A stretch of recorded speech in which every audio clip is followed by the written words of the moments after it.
ka malalapkon.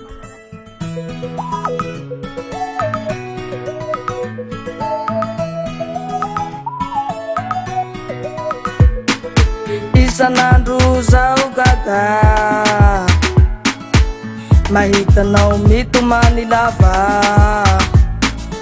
asa nagnino ihavaliko kara lasa marary fo. Izaho lasa marary mahitanao mitomany, izaho koa lasa marary fo. Mahitanao mitomany valiko, sery matokisa iha, fa izaho tsy matitra.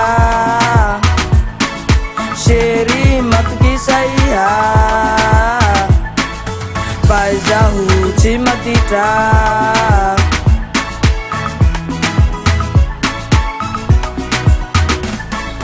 Tena gaga marigny zaho valiko, iha kara lasa marary fo.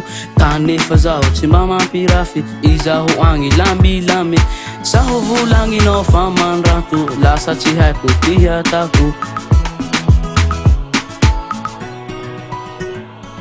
Matokisa aiha valy, fa izaho tsy mba mampirafy. Matokisa aiha, fa izaho tsy mba maditra. Matokisa aiha valy, fa izaho tsy mampirafy. Matokisa aiha, fa izaho tsy mba maditra.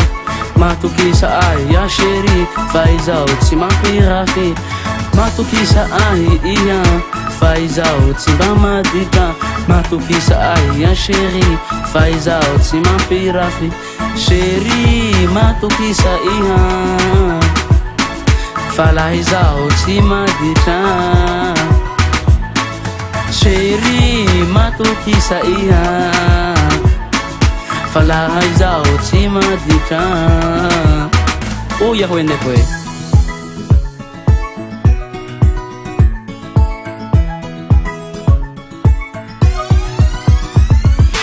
Tena gaga marigny zaho, iha lasa mandrato.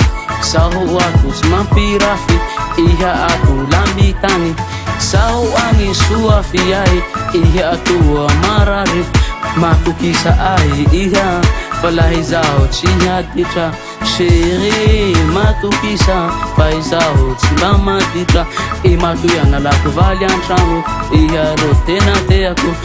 Matokisa iha lie, fa la izaho tsy ampirafy. Iha raika avao ro teako, fa tsy atakaloko amin'olo kafa. Chéri matokisa iha, la izaho ta asa ampirafesanao koa. Iha raika avao, zay lia apitao agny.